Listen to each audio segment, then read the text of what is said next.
Okay. Welcome everyone. I'd like to welcome you all here today for a webinar. This is actually the third webinar in the equity series. And so I will be the moderator, and I would like to introduce Catherine or Katrina. Sorry, we That's just okay. cleared that up, right? Katrina, who is here from Trust for Learning.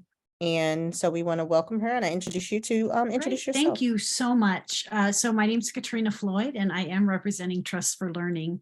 And we're really, I'm excited to be here, but Trust is excited to be here because we partnered and funded the Maryland Early Childhood Leadership Program to infuse the tenets of what we call ideal learning principles into their leadership development curriculum and scope of work. And we're delighted to be a part of this three-part. So this is the final part of this webinar series because of its relevance to the early childhood field. As a matter of fact, a lot of the speakers that have been a part of this series, including friend, mentor, Iheoma, that you'll be hearing from, have been a part of the development of the ideal learning principles and continue to work with the Trust today.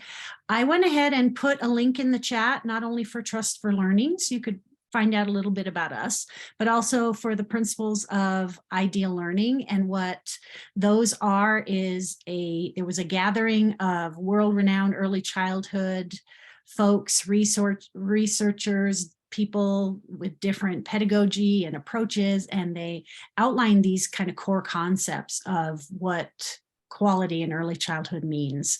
And the principles allow for multiple approaches and models and traditions, and they do take into account the very contexts within which early childhood and childcare workers are living in today. But there are several essential beliefs that are woven throughout, including a commitment to play, equity, relationship-based interactions, and they really balance the principles of attachment and independence that are meaningful for young children's development. So we're really excited to be here, excited to be a part of the Maryland Early Childhood Leadership Program, and I will just let it move on forward. And Alicia, I will turn it back over to you. All right, thank you. As you know, being in early childhood, one of the things that we love to hear is that commitment to play. We know that is very important in the field of early childhood with children. So today we also have a guest, Iheoma Iruka, and she is going to be our panelist. And so I have some questions, and we'll just have a discussion.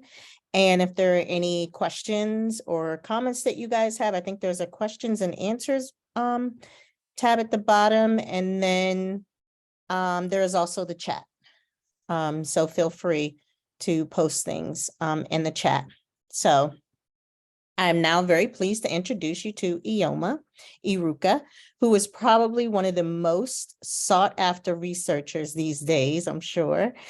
She is research professor in the Department of Public Policy, University of North Carolina at Chapel Hill, founding director of the Equity Research Action Coalition at the Frank Porter Graham Child Development Institute. So we'd like to welcome you, Iheoma.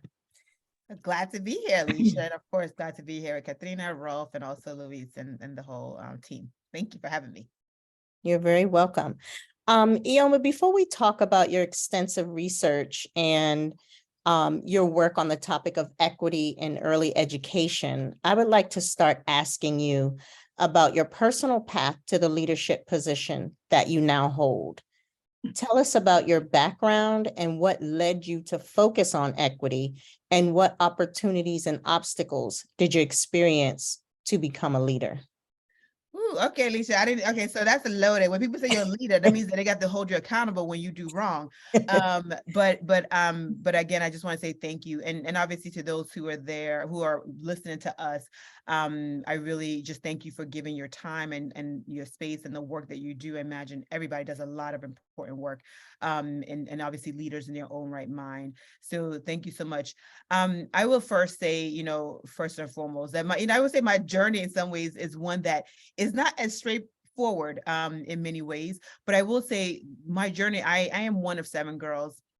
And I feel like I come from more of like a global family, in that half my family were born here in the States, the other half were actually born in Nigeria. So I feel like I have this sort of like dual sort of world view where, you know, when you have your sisters, right? I'm one of 7 girls. I have my sisters are born actually in another country, spoke a different language than I did. And then we came back together, and it's like we had 2 different worlds in our household.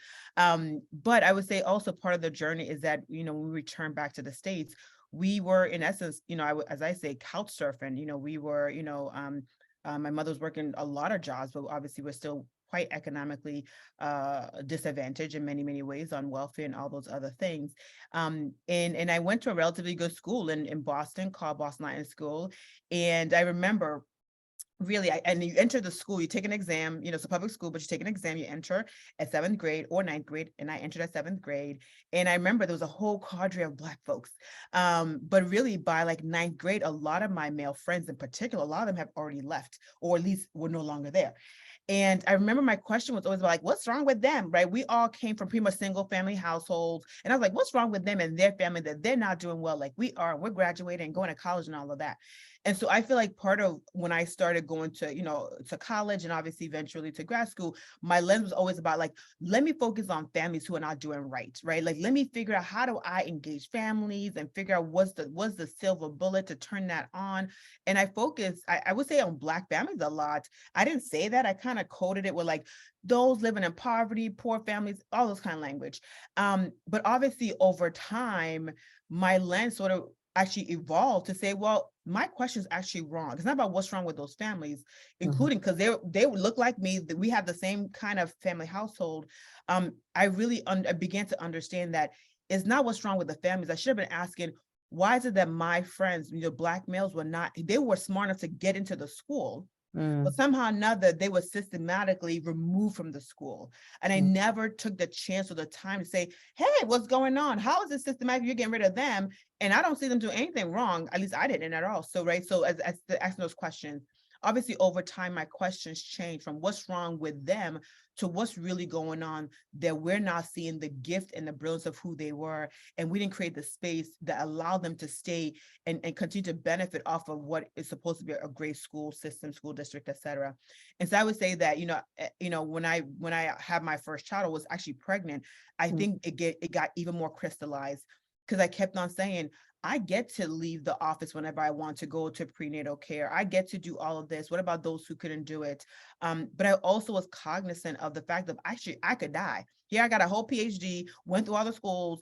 I think I'm kind of stable economically, but I could either die or my child could die. And that's not because I didn't go to prenatal. It's not because I didn't know what to eat. It's not because I didn't exercise.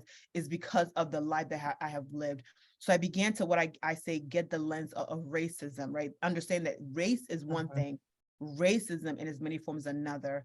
And then over time, I think that my critical consciousness, I think, because the more you get into it, the more you understand the history, the more that you see things that you didn't see before, the more you begin to understand how systems, even good intention systems like early childhood, they're good intention, but that doesn't mean that they also don't reify privilege, stratification, harm in many ways.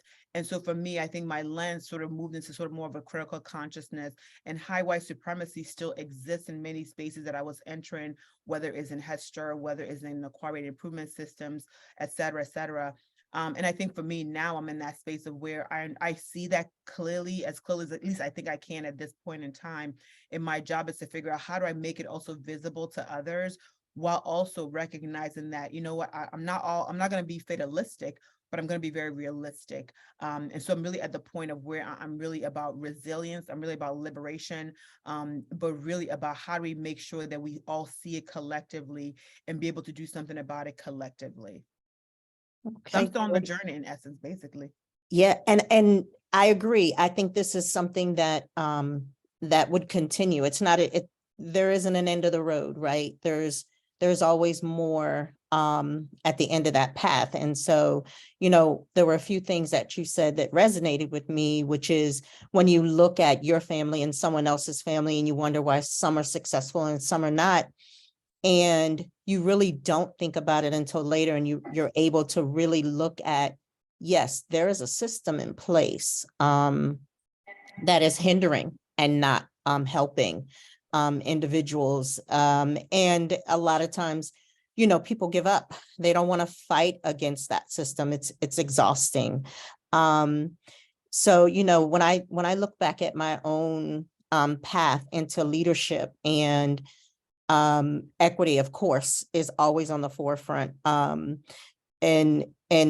for me, being in a field where there aren't very many minority leaders, and even when you look out and you're looking to advance yourself, and the question is, where are my role models? And sometimes the role models that you're looking to are very busy, and so they're few and far between, and so it's very hard to connect. But through MECLP and being a part of that, I was able to create a change project where I could, begin doing something, for myself, and getting the word out there, and getting the understanding also for myself. And so I think including, equity in Maryland is something that will advance the field and will advance leadership. It's something that is long overdue, and greatly appreciated. And so by being able to be a part of MECLP and create this change project, it has opened up other avenues for me, connecting me to things like Trust for Learning, these organizations that I had no idea about. And, you think, I'm starting at the beginning, where do I start? There are no resources. And then you realize there are all these resources out there. And there are all these individuals who have been working on this for a number of years. And so I'm glad that, that work has not been in vain. And I'm glad that, we're now at a place where people want to know, people are listening, people are asking questions, and they want to get involved. And so I think that that is very important. So of course, we thank you I thank for you. being a part of this. No, I thank you. And I also want to take the time to also thank, my ancestors, and also thank, many of our elders who have created the space for me to be able to speak as freely, as at least as I feel like I can speak. And I know that they probably didn't have as much to do. They had to basically wait in many ways. So for me, I thank you for being that change agent, to being that leader in that space. And of course, to many of I would think people of color, Black people, Black leaders who were leaders in their right, but never got the space, a platform, or the opportunity to really do their best work. So thank you. Absolutely. You're very welcome. So when we're looking at, some of these projects that you're currently working on, I'm sure there are several. One project concerns building equity and access in the expansion of pre-K, and the other relates to the root cause to equity. Analysis in early in early care and education. Can you tell us what projects you're working on and how they influence the discourse on equity in early education? Yeah, I would definitely, so I think first and foremost, I want to flag that even though you're talking to me, there's many people who are part of this work. So for those who see me, I encourage you to look at the sites and look at all the different partners and players. And knowing that, I created even a network called Rise the Network with another colleague, Stephanie Carrington, to really make sure that we're able to sort of expand, reach, and also learn and engage. And I would say to the two projects you flagged, so I would say the first one you talk about, the pre-K, really trying to make sure that when we think about pre-K, I would say in many states is where a lot of the money is flowing, right? Like people think, oh, pre-K is great. Everything, childcare, Head Start, maybe, right? So we have this bifurcated, stratified kind of early childhood world, at least that policymakers think, how they think and how they flow money down to. And we know that pre-K, no matter what we say, are still going to be the darlings, right, of a lot of the early child funding in many places. But what we also know is that particularly home-based providers are critical drivers on many levels. That's where a lot of children go, especially infants and toddlers. A lot of migrant immigrant people go there. A lot of Black people go there. Like there are, and not just the children and the families that use those programs and settings, but they're just great programs because they really are culturally congruent with families and communities. A lot of those home-based owners and operators really are a staple of the community, have been doing it for 20, 30, 40 years. And so there's a historical piece to that. And the thing is that a lot of our systems often is sort of relegating home-based providers to sort of second-class citizen. And with the pre-K project that we're doing at Erickson and University of Delaware, we're trying to really say, how can pre-K sort of systems begin to include home-based childcare providers and owners into the actual system? Just because you're a home-based provider doesn't mean you don't provide a high quality, enriching, nurturing, affirming setting. And so what we're doing in that project is really trying to create a different conceptual framework that says they are different. There are many great assets they have, but you can't just take a pre-K in a school-based or center-based program and plop it into a home base. How do we actually adjust for the economic scale? How do we adjust for the setting and the workforce, differences, all those kind of things, curriculum, et cetera. So trying to make sure that if we're going to create a mixed delivery system that really says, you know what, parents, you get to choose what works for you. We want to make sure that when we're building these things that we really make the settings also available and accessible. And to me, that's really part of equity, is that we have to change the systems in ways that people can make choices that best fit them. At the same time, we have to also recognize the legacy of home-based providers, in particular, if we think about sort of enslavement period and who were the home-based providers of, primarily, enslaved, slaveholders. And so we have to understand that some of our actions and behaviors in many ways perpetuate the historical legacies. And so with this project, we're trying to make sure we uplift home-based providers as part of the mixed delivery system, in particular in pre-K, and really trying to say, where are the examples, right? Where are the examples in states and local spaces where that is actually happening? So there's not like, we're like, do something. We're actually going to give you examples of how this can happen. That's one big sort of work that we're doing. The other work that we're really doing is really trying to make sure that we're also, we do a lot, as you said. The other things that we're trying to do is really, I think, understand, at least for here in North Carolina, we're trying to sort of pull out, the root causes of the inequities, that we have. So for example, in North Carolina, we're funded by the Blue Cross Blue Shield North Carolina Foundation.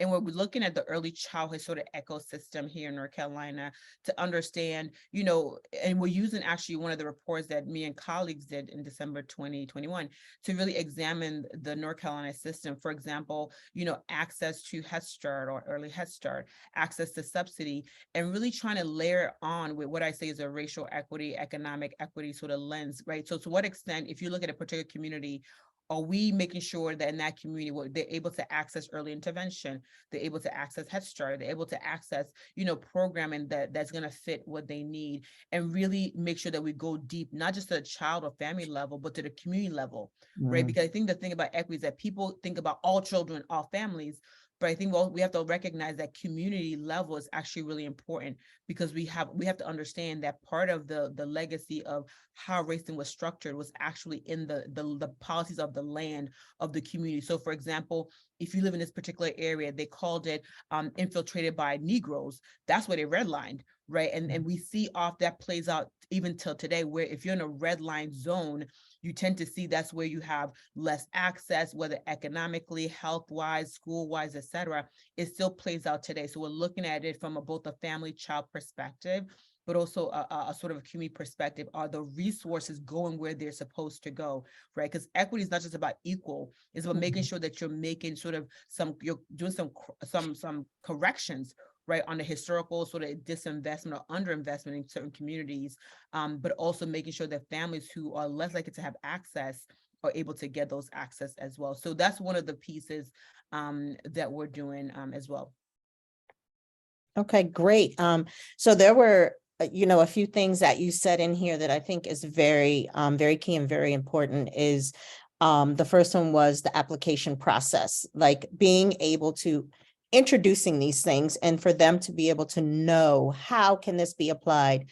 How do we go about doing this? Because I think a lot of times, even in trainings, we get information, but then we don't know how to take that back and what to do with it. So getting to the root cause of these issues and understanding that, yes, there is a need for this family, but how are we reaching them on a community level? And I think that also was another great point, is reaching out to the community and seeing what are those resources that the entire community needs, because reaching one household is not going to do it. That family has what, a 50-50 chance, you know, and you're putting all your eggs in one basket. But if you can invest in that whole community of individuals who could go on and have better lives.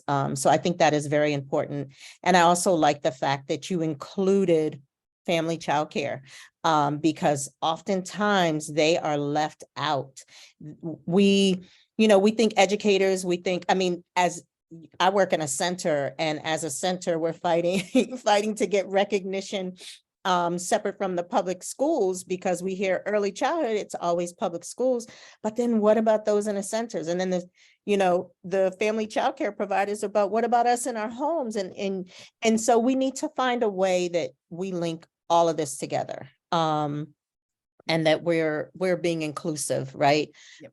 And making sure that whatever resources we're pouring out, to advance those family programs as well. So I definitely liked hearing that. Can I add one thing that Sure. I'd be remiss to not add?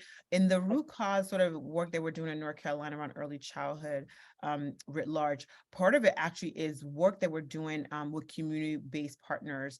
And I want to point out that what we chose to do is that through this work, we have partners spread across the state, right? So they represent, at least to some extent, different factions. So whether the east part of the state, the west part of the state, the mountains is often forgotten. We have those, representing, Native communities, Latino communities, Black communities, etc. Because we wanted to make sure, I mean, it's not perfect right. Design, but we wanted to at least make sure that as we sort of look at some of these things that we're doing, that we're able to say, what works for your given community? What are we missing, right? Is there a gap in what we're missing? And what we also want to make sure is that we actually are paying them, and because I think it's important, not only paying them, but also linking them to the foundation, right? Because part of also this whole entire work is that, yes, we can do work, engage them, all that, but I also want them to feel like you need to know some of these funders, right? Because in the end of it, a lot of community-based organizations, home-based providers included, they don't have a lot of money. That's like, they're not doing it for wealth. And so part of it is also, how do we create bridges to funding, to other resources that also builds up their own program, their own work. So I would say part of this work is both trying to figure out how the university works differently with community members, but also how they create bridges to other funding opportunities that we are not the spigot to. So a lot of our work is both in terms of is getting information, getting their feedback and thoughts, but also make sure they have a direct line to the foundation, so that they can get funding for other things beyond our project. Okay, great. Thank you. So here in Maryland, Maryland's early childhood education is known for its early assessment components and environment. The field, including our audience here in Maryland, has had since 2001. You recently gave an interview with New America about more equitable early childhood assessments. Can you give us your perspective on working towards a more equitable early assessment system? I mean, I'm gonna be blunt with y'all. Whoever chooses to listen to me and then hang up on me after I say this.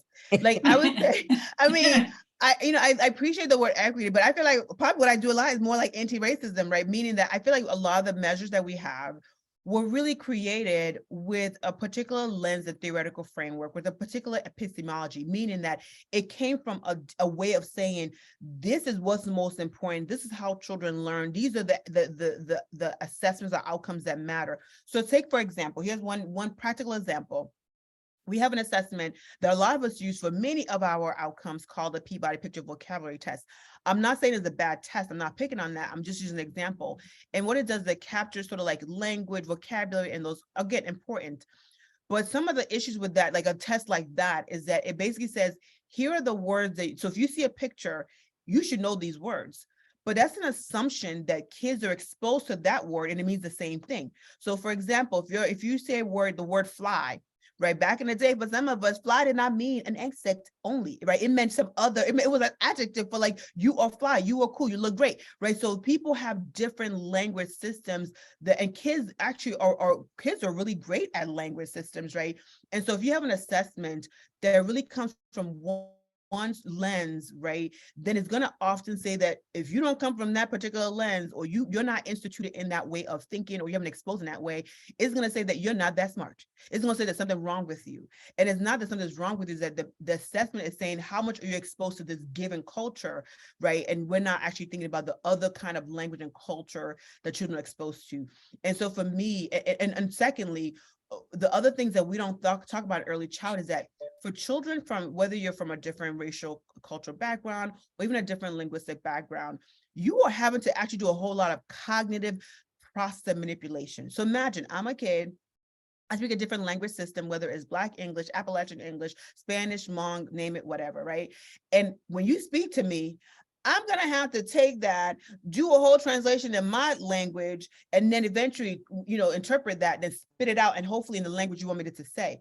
Imagine how much cognitive processing it takes. We don't measure that, right? So another example, a kid who may, we see that people see certain groups of kids as deficit or problematic, like Black kids. They're like, y'all just a problem. Imagine a kid who knows that you don't like me. And kids know when you don't like them. And imagine them having to deal with that on a daily basis. Like, I'm gonna have to cope with this person doesn't like me. So there's a lot of competencies that children have that we're not measuring. And so I think our assessments have to really become much more in tune with what is the cultural linguistic backgrounds, but also what are the other things that kids are dealing with, whether it's biases because of their race or because of their economic background or because of their language or immigration status. So there are things that kids are having to cope with that we never measure. We just measure, do you know what it means do you know what this is a banana? Do you know, this is a fly? But do we go deeper than what our assessment? Are we doing much deeper things? And what we know is that our assessments from early child all the way through is really from a particular lens. And remember, a lot of those tests, including the Stanford Binet, those IQ tests, the most of those developers literally said, the Negroes, they called it back then, Negroes, Mexicans, and Indians, they're not worthy and they're not smart enough. We should create special education spaces to put them in and call it a day. That was the origination of many of our assessments and our assessment developers.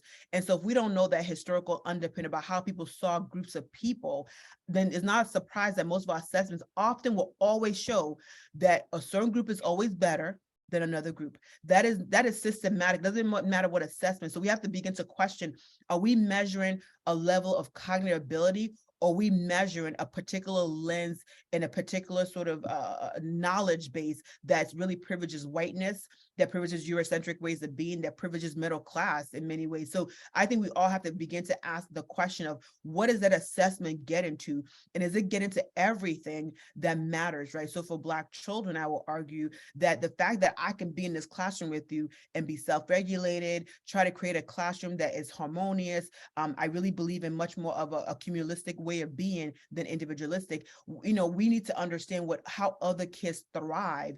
And if we don't know how they thrive, our assessments is not going to help us do that, especially when they're crafted from a particular deficit, Eurocentric, and really white lens.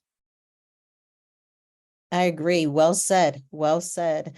And you gave us a lot to think about there, especially looking at how there's already these cognitive functions that are happening that we're not even assessing. So yes, great points there. I want to point out that it looks like Tanya Satchel put a link in the chat. It looks like I think it's about the redlining that's going on in Baltimore. So for those of you that are interested, that link is in the chat, so you can check that out. And then I guess, I think I'm looking at, I don't know if there were any questions. Let me just see, in related to this, so we can run through. Okay, nope. All right, I didn't want us to get too far ahead if someone had a question in particular that we were already discussing. So, but anyhow, so I introduced you as a professor at the University of Carolina, North Carolina, and also as the Director of Equity Research Coalition. Tell us about how you came about co-founding the coalition and who is part of the coalition and what is your mission? Yeah, no, I mean, great question. So I want to, obviously for those who are listening to me, so I was at UNC, I did my postdoc at UNC and I stayed for a few years and then ended up going over to University of Nebraska for a little bit. And it was an intentional decision to not come back to a university because I felt like, and universities are particular, right? Meaning that it's an institution, right? And they have different ways of working and, good or bad. But when I decided that if I decided to come back to a university, I wanted to come back really clear-headed about what I want to do. Because, a lot of us have a lot of ideas and because we're smart people, right? You have ideas, but I want to make sure at least what I do is really grounded in what's going to keep me going, what's going to help my people, in particular Black people and Black communities to thrive, right? And so to me, really, the idea of the Equity Research Action Coalition is something I've always, I think, been doing, but it's a space now that I think I get to create, but also create with others. And what we're trying to really do is really focus on co-constructing actionable research and evaluation. Because my challenge just was as a researcher in early childhood, as you said, I felt like I was being pulled in many different spaces and ways. And I just wanted to make sure that at least what I was doing made sense and it was going to be helpful, at least what I was doing with other people. But I also wanted to be actionable. So that means that we have to be able to co-create things with community members, with advocates, with, different factions of people. But I also want to center Black people and Black children. And I want to do it unapologetically, right? So even though I'm centered on Black people and Black children, especially, it doesn't mean that I don't think about Latino children or Native children or white children, Asian children. It does mean that I really want to center my personal self, that I'm a mother of two young Black children. So for me, it's centering them, knowing that whatever happens with Black children that's going to be beneficial is going to be beneficial to, trust me, everybody. And we see that with almost every single thing from civil rights, education, healthcare, I could go on and on. And so really the idea is to kind of really center it on Black children and their joy. And then what we try to do for me, especially, is to work at the intersection of what I say is anti-racism and cultural wealth, right? Which is this idea that we have to understand that racism operates on many, many levels. And so for me, it was important that I articulate that and that we all understand it. Like, I don't want people to guess about what is racism, right? Racism is cultural, is deeply embedded in our water. It's also structural, meaning like what Tanya put in the chat, right, around redlining. It's been structured in our policies around highway, housing, mass incarceration, immigration policies. Those things are structured by our policies and policymakers. But then it's also how we all communicate our bigotry, our biases, how we see certain groups of children, and so many other ways. And so I want to make sure that we all understood what it was.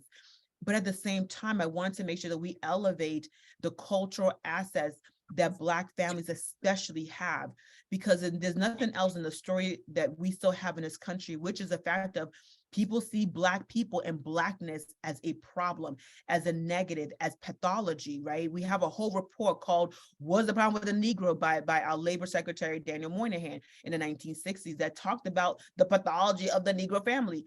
And so for me, it was important that part of the work is to address the racism in the water and in our policies and systems, and research included, but also to elevate the cultural wealth that families have from our spiritual, skill sets and value that we have spiritually, the way that we function as a family, right? Think about many Black people that you've met. They all got cousins and aunties, and most of them are not all blood related, but that's a cultural asset, right? Or aspirations, right? The fact of no matter, even when you know that somebody is going to discriminate against you, you're still going to go after this thing, this job, this school, this house, all this stuff, the aspirations. So for us, we're trying to really do a combination of addressing, at least talking and addressing the racism part, but also elevating the cultural wealth that we know is existing in the communities, Black communities and other communities of color.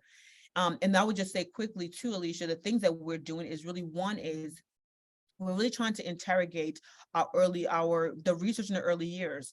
And I'm not saying that the research is not good per se, but I will say that we haven't done a critical conscious review of them. We need to understand that a lot of our research has been grounded in the idea that Black children, especially, the outcome we want is that they won't get pregnant and they won't go to prison and they won't cost us money.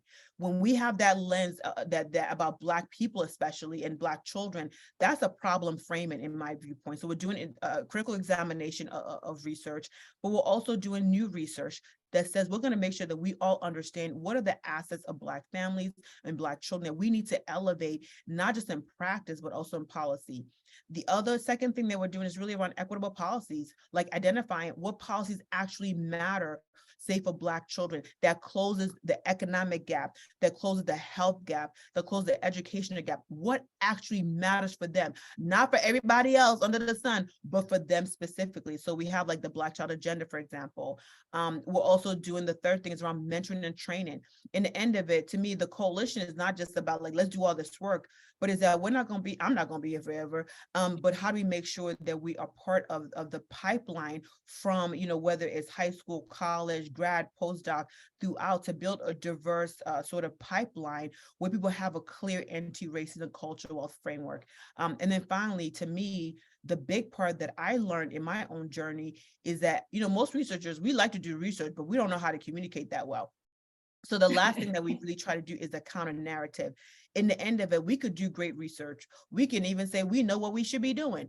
But if we don't change the actual water, the way people see early childhood providers, the way people see Black and brown children, if we don't actually change the actual water, then it doesn't matter what we tell, what works. It doesn't matter what the effect sizes are. So the other part of what we do is also try to think about the counter narrative and translation, whether it's op-eds, whether it's fellowships with op-ed project, whether it's the way that we are sort of working with policymakers and others who are kind of in adjacent positions. So to me, we're trying to sort of work at the research, but really at the actionable side of things.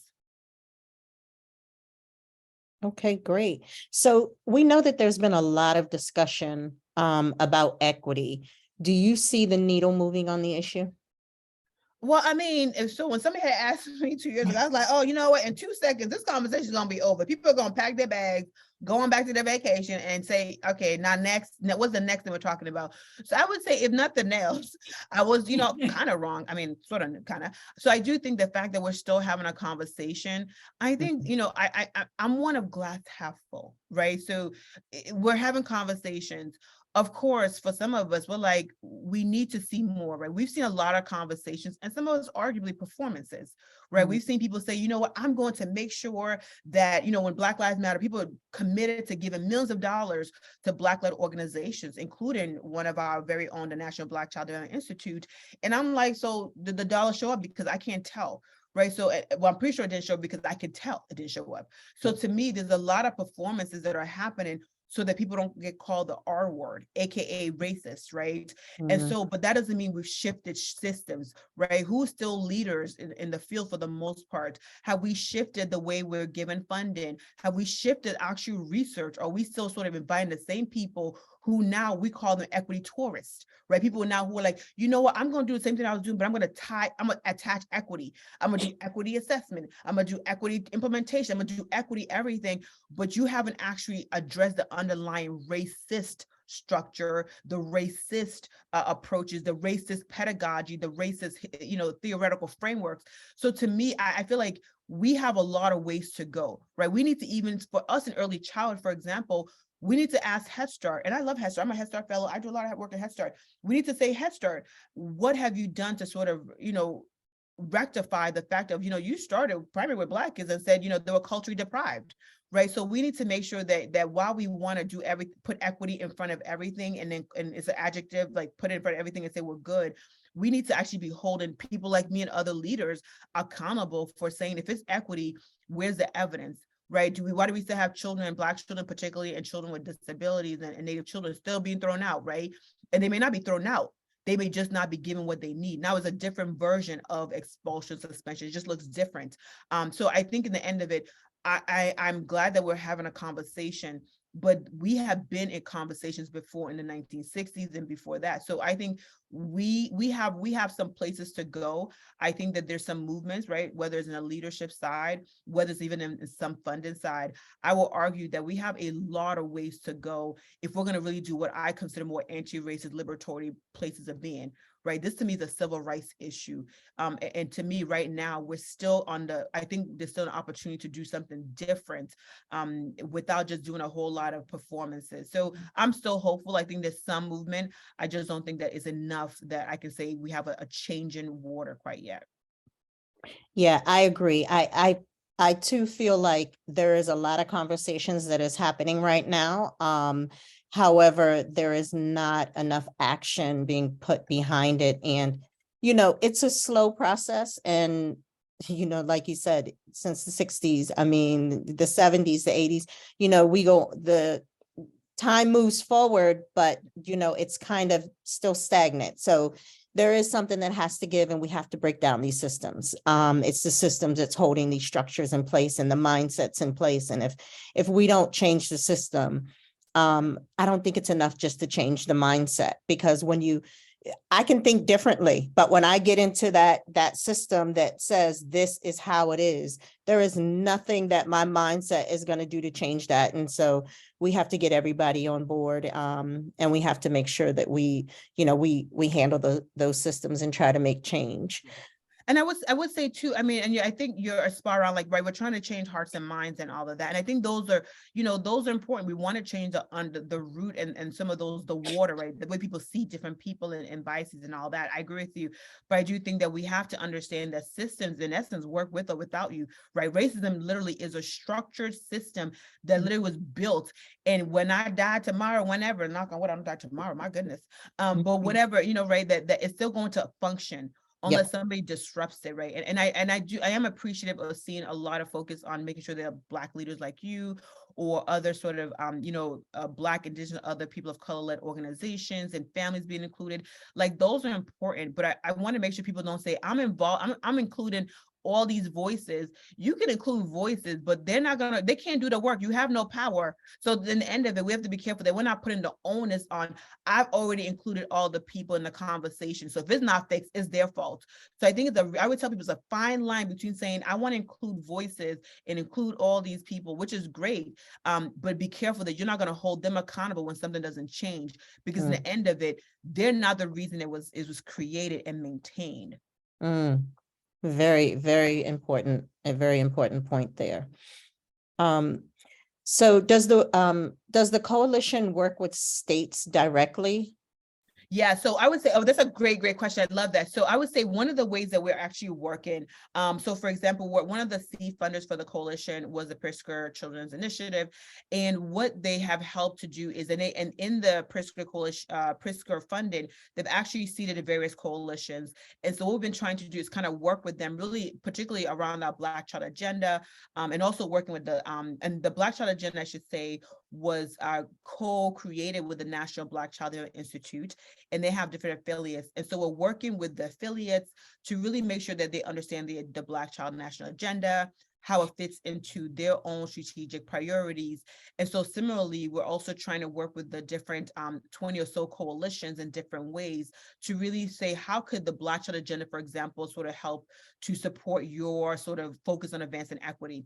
The other, actually, I would say, big way that we've been working, it really has been, in collaboration with the Children's Equity Project. I think you might have had Chantal Meek here before. And so we have been working, we have a report that we released in December of 2021.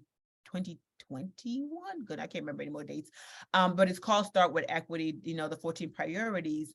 Yes. And actually, and that work was, led by me and Chantal, but we also had collaborations from different early childhood folks like Build, Head Start, etc.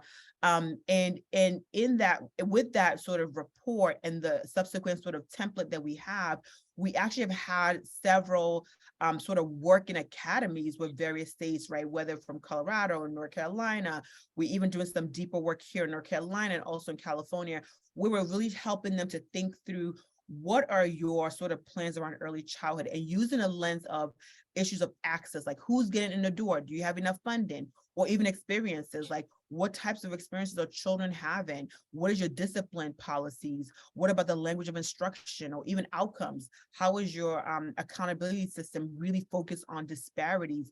So we're actually using that report and all of our subsequent templates to really help to guide states in terms of, if you're really trying to stay focused on, say, dual language issues, right? Mhm. The templates helps them walk through what are the issues, what are the barriers, do you have data, do you have advocates, and then begin to really work a plan that says, if you want to get to this outcome on dual language learning access, etc., then you have to have this stuff in place. And so we are actually working with states to really, in the end of it, the whole idea of the Start with Equity was to operationalize equity.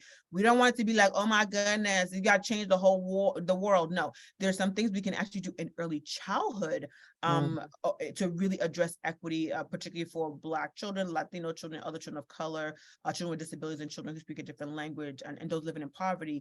So in the end of it, we really are trying to make it operationalizable in many ways in that report. And there's a template that goes with that. So yeah, so we are working with states. And to me, that's really the coalition idea, right? Is that in the end of it, whether it's with states, whether it's with affiliate groups, whether it's with, grantee groups, in the end of it, we have to create a coalition of sorts that have some shared understanding, some shared language, some shared agreement, but also some shared plans, so that it's literally baked into your plan, is baked into your policies, including working like with Head Start, right? Being able to work with Head Start and their whole entire sort of office to say, when we think about how do you address equity in the larger funding space, are you thinking about the workforce issue? Are you thinking about, making sure that the fund is equitable across various grantee communities, right? So there are things that we're doing at the national level, and also things that we're doing at different state and local levels. So do you think that there are some specific ways that Maryland can benefit from the coalition's work? Absolutely. I feel like, there's a couple of ways. I think one would be, depending on your priorities. Again, I think the 14 is really a great start, right? So if your priority is really around even issues of how do we make sure that our workforce is well paid and compensated in an equitable way? Let's think about the workforce issue, right? I know the workforce is probably the biggest issue for a lot of people.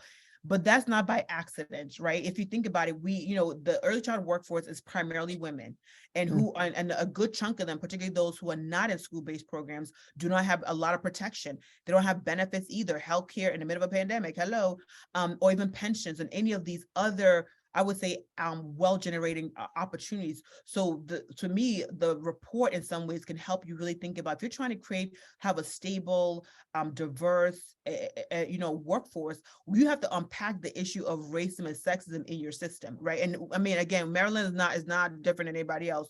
So I do think there's issues around workforce you can kind of attend to. I would even argue issues around even early intervention. Right, we don't think a lot about that, but if you think about it, Maryland has a good chunk of Black children, particularly Black children are likely to be born preterm or low birth weight. When you're born preterm or low birth weight, you actually have a high chance of having cognitive behavioral challenges. Mhm. That means that you need to have early intervention early. It needs to be the right kind, the right amount, et cetera. And so there's some issues that I think for Maryland, depending on your populations and maybe priority locations, that you may want to focus in on. So I think between the Start with Equity report and even the Black Child National Agenda, again, I would say now that you have a governor-elect who is Black, and I'm pretty sure is going to really be attending to at least, again, all people in Maryland, but I would say focus on at least some of the Black population has been left behind. I think even looking at the Black Child Agenda on issues around Family Medical Leave Act, on income tax supports, even, some piece of reparations, right? I think we have to think about early childhood, but also the other things like housing, like food, like healthcare. We can't just assume early childhood happens and then kids are great. You have to create a strong, economically stable environment, both for families and the workforce. And we can't do that with only early child policy. So I would say both the Start with Equity report and also the Black Child Agenda, I think could be a really great package to really think through areas that could really be transformative for the state. And I think particularly for those from racially and ethnically minoritized communities. That's great. So it looks like we have, I haven't, let's see. So I would now like to pivot to comments and questions from our audience. And I see that we have a comment from Michelle Smith. She said, yes, a lot of conversations have been going on for years. However, I see where there's a disconnect with the actual action to create change. Well-needed mental stereotypical change. Yeah. I mean, Michelle, thank you for your comment, Michelle, and just thank you for being here. In the end of it, we have a long way to go, right? I mean, I think, I try to look at some of the progress that we have, right? The fact that I'm talking to you, right? So you try to pick out some of the things that, right, that I'm talking to you, look at Alicia's here. And so you try to sort of pick out, some of the, but is this systematic, right? Are we seeing that across the board? And you're right, we have ways to go. We have a lot of conversations, but I mean, the hope is that the conversations eventually becomes behavior, right? So as a developmental psychologist, we often think through, okay, if we change a little bit of your mind, hopefully your behavior will follow. But the thing is that, how do we incentivize it, right? How do our policymakers incentivize to do right by everybody, as opposed to sort of those with power maintaining power, right? Racism is not just about race, it's really about power. And so we have to recognize that when you create either a racist structure or a sexist structure, it's really about trying to maintain the power you have using different social characteristics like race and gender and economics and all that kind of stuff. So I think the more that we as people, right, as we build coalitions, our network, our workmates, our neighbors, I think the more that we have conversations, I think it's also to find out what could we do and how do we hold people accountable. As I started earlier, right, the thing about being a leader, and and I don't take that lightly, is that people have to be held accountable, and we actually tend to not hold our leaders accountable. Right. We want to make everybody feel happy. We all want to be bright and cherry. I want to be bright and cherry too. But if we need to we hold people accountable, right? If we say kids should be in high quality care, why do we even have something called low quality care? Right. If we think that the workforce should be paid, why are we okay with some workforce members getting $10.65 an hour? So to me, if we don't hold people accountable and I think stop pushing on well, I love kids. Love does not pay the bill. And so I think that we have to begin to really push on, if you love us educators, early child, you love us and want us to be, we're the most powerful change agents and brain developers, because the first 5 years actually matters for the life course, then you got to pay us. And I think we kind of allow people to use and step on early child writ large without holding them accountable. So I say if we can do more of that and be public with it, Twitter, it could be, even though some of us no longer are using Twitter like that for now, Twitter or some other LinkedIn or some other social media platform could be really helpful to also push people to say, where do you stand on X, Y, and Z issues? I think that is a very good point. There's another comment from Michelle. She said, I think also because of a lack of early ongoing education, we end up becoming our worst enemies. We start fighting against each other instead of supporting each other and seeking help, creating unity and goal-oriented communities beginning from early education, whether in-home or center-based, and continue this trend to impact real change. Yeah, but those are created on purpose. I mean, those are structured in, a stratification. So if you think about it, right, the workforce, when you look at the Department of Labor definition of who's a teacher, right, you'll see that if you work in a school district system, they create a whole pathway of who gets to be a teacher. And that's why we have about 72 to 80% in many places are white people. And so that means that you're a teacher, you get protection, you get benefits, you get all of that. The others are called childcare providers. That means that they have structured it so that only certain people now your childcare providers, your protection is different, your compensation is different, but you're still doing the same job as quote unquote the teacher who's being paid, significantly more. So the issue of fighting is part of how power is maintained, right? Because now so that means that Head Start, in the federal, but the child care mixed delivery is fighting each other for the little bit of dollar that is never going to come, right? So to me, this is why we need to have an actual system. And then when it's a true mixed delivery system, it doesn't matter what setting you are. It doesn't matter who the auspice is or the funder is that here's what we are, and you can choose to work from wherever. Families can choose to go wherever, but your compensation should make sense, right? right? Again, you may not pay a home-based provider the same thing, not meaning that you shouldn't pay them more. Is a different economic scale that we have to think through. So I think in the end of it, we need to demand a different pay structure. And I will argue in many other countries that are supposed to be, we're better than, it's a system, right? It means that we treat you as we do other educators. So you get paid and compensated like you would a teacher because you are a teacher. So I think to me, that's just the way we structure it, because we know that if you look at the data, many Black and brown women, including immigrants and those who speak a different language, many of them are not in the school system because they have been basically, they don't make the credentials. And so we have actually created that on our own because of the policies we have. Yep. So those are not by accident. So this is why I encourage people to look at some of the policies, to look at just the data. They filter people purposefully. It is not by accident. I think we have to always pay attention to things are not by accident. They just don't happen to, oh, you just happen to live here and then you get lead poison. You just happen to live here and you have no water and it's filled, those are not by accident. Those are actually historical laid sort of things. And we just now see them or feel them now in current times. So I would encourage you all to really, that's why I would say my richer framework is we need to really do better with how we learn about our history, whether it's national history, federal history, national history, or our local history, or even our history of our early childhood. I think the more that we know our history, we can understand why we're seeing what we're seeing today was actually created 50 years ago, right? Absolutely. Absolutely.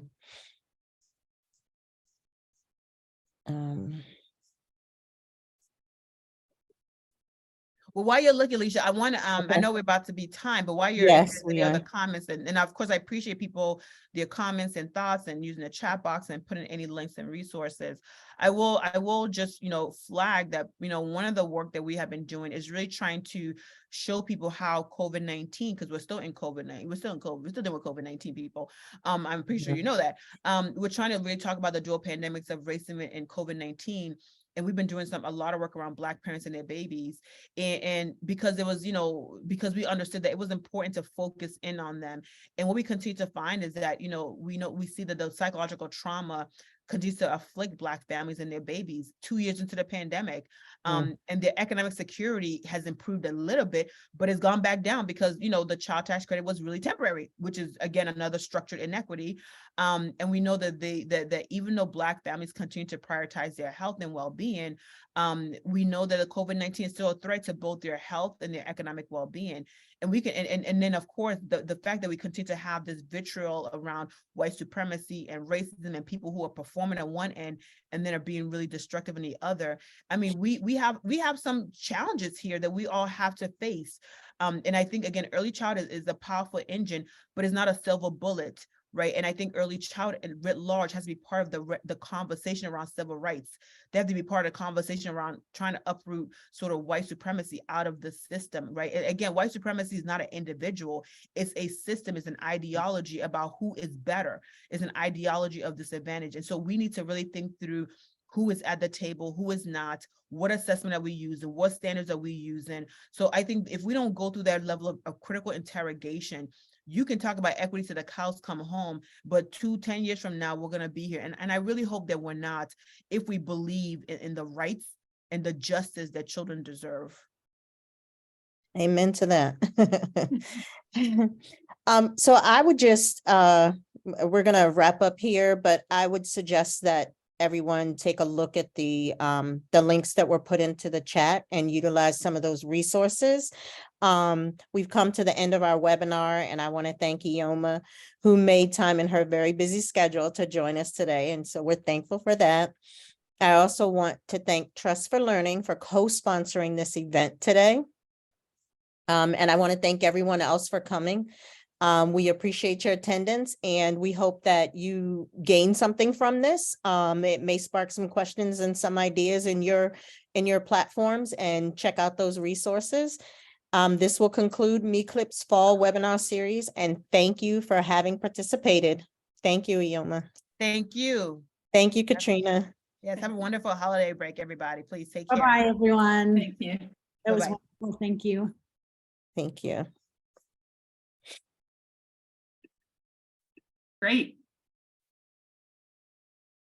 All right. Perfect. It was really good. Yeah.